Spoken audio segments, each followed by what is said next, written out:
Высокоточный лазерный станок режет главный элемент будущей пилорамы. Рационализатор Алексей Гоголев до сих пор не привык к столь быстрому процессу производства пилы.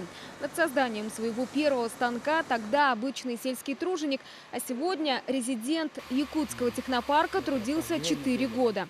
Более 20 лет за патентом я тогда бегал. Тогда вот такой политика, как инновация, не было. 97 года.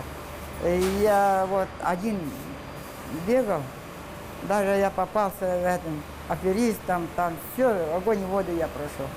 Большая моя мечта сбылась получить патент. Пилорама, спроектированная новатором Гоголевым, работает от любого двигателя с карданным валом. Чаще всего это трактор «Беларусь». Эффективность инструмента для распиловки древесины, кроме жителей районов республики, оценили и строители газопровода «Силы Сибири».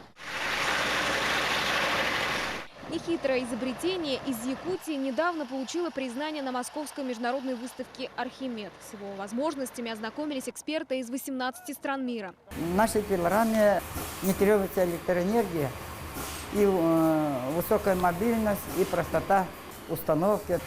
Чем меньше механизмов, тем маловероятность поломки самого изделия. Да?